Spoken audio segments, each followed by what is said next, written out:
seen in my practice where men have dropped sperm counts, and one patient that actually dropped his sperm count to 0 after being infected with COVID.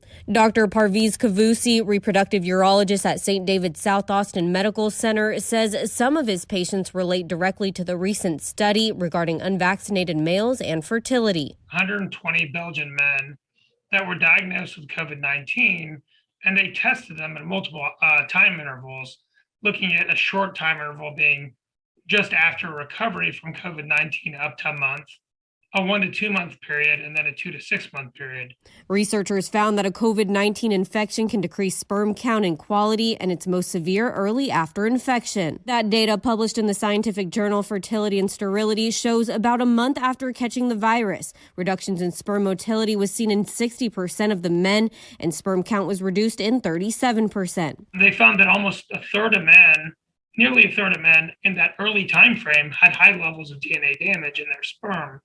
And what that correlates with is lower fertilization rates, lower pregnancy rates, but also the potential for higher miscarriage rates when we see these high levels of DNA damage rates. It could take months to recover. The study shows only a quarter of the men had normal sperm parameters after initially recovering from COVID-19. However, Dr. Kavoussi says it's not time to sound the alarm. This study is not by any means saying that everybody that gets COVID is going to become infertile.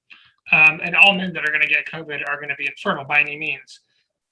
But it's something that when couples are trying, again, protecting themselves from infection is going to help optimize fertility. The study also confirmed once men recover, they cannot sexually transmit the virus to a partner. The entire time we've been discussing this, we have been getting objections and protests from every corner of San Antonio.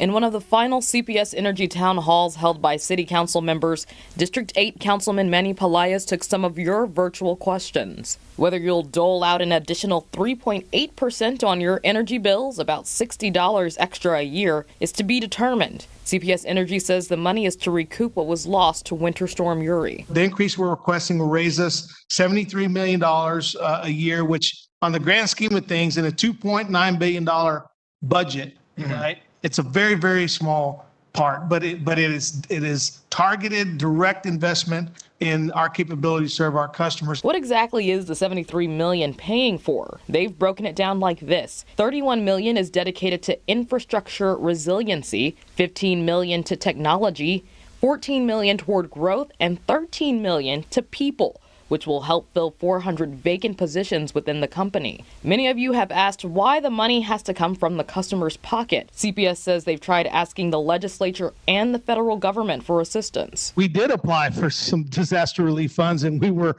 turned down by the federal government. So we went after those funds, but as you can imagine, with Uri, the need far outweighed the available dollars. We reached out to all 10 of our city council members to see how they plan to vote Thursday. We heard back from 7 of them. 2 are in favor, 2 against, and 2 are undecided, while another said the city attorney advised the council not to share their vote. Today, we asked Governor Greg Abbott while he was in San Antonio if there was a way to save CPS customers money. Instead of customers for CPS paying a rate hike to make up for last year's winter storm, should CPS management take a pay cut? So with CPS, to be honest, it's a little bit more complicated than some others. If I recall correctly, CPS was actively involved in the entire management of the grid also. And CPS, there are, put it this way, there's a lot of complexities involving CPS. And they're going to have to make their own decisions about what is the right pathway forward. CPS Energy calls the prices it paid last February unconscionable and unhinged. A natural gas company shot back, no, CPS was just unprepared. Now the courts will decide if what happened was actually unlawful.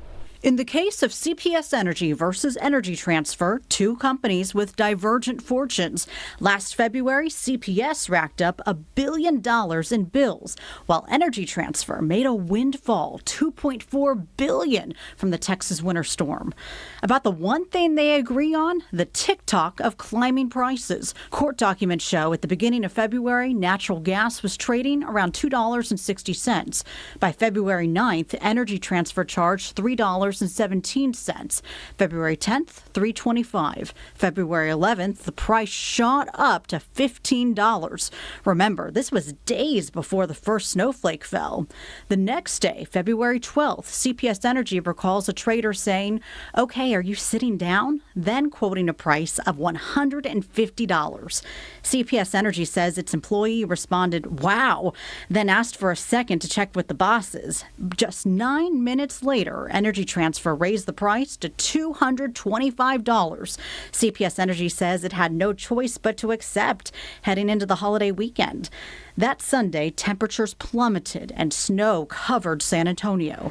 By Tuesday, February 16th, Texas was in a full-fledged power crisis. And CPS Energy says Energy Transfer was charging $400, a price it, quote, implored them to lower, even reminding Energy Transfer that the gas was for human needs. The response? No wiggle room. We have to hold at $400. The next day, Wednesday, February 17th, the price went even higher, $500, a price hike CPS Energy compares to filling up your car's gas tank for $425 a gallon. That's price gouging, and you can't do it to folks. Shanna Ramirez is CPS Energy's general counsel. The sole purpose for CPS filing this litigation is to prevent those exorbitant costs from being passed on to you. We are fighting to change the system. But Energy Transfer is fighting back. In a statement to the troubleshooters, it says CPS Energy miscalculated how much natural gas it would need and could have purchased and stored it ahead of time. In court documents, Energy Transfer writes Austin's city-owned power company was better prepared and actually made money during the storm. One of the big differences is that Austin doesn't provide gas service to its community. That's a different utility that provides gas service. Energy Transfer also claims CPS accepted the risk, chose to buy natural gas on daily floating prices, which can swing up or down, and is now trying to pass the buck for gas prices that it aggressively bid up and up, directly referencing a bidding war former CEO Paula Gold-Williams told City Council about last March. And in reality, every utility across the state was just fighting to get fuel to keep people warm, just fighting. And that fight for people ended up being this bidding up, and there was no intervention. This is just one of 18 lawsuits CPS Energy has filed over the winter storm. About half have been dismissed and resolved. The rest are all consolidated under one judge here in Bexar County. Meantime, a federal regulator is looking into what it calls anecdotal evidence of price gouging last February. And as the court cases do move forward, the troubleshooters are also finding out what's being done to keep prices under control this winter. The price cap has now been lowered from $9,000 a megawatt hour to $5,000, but an expert on the Texas power grid calls the move nothing more than just a Band-Aid. This is going to lead to higher prices and more price volatility in the market, and consumers are going to see this.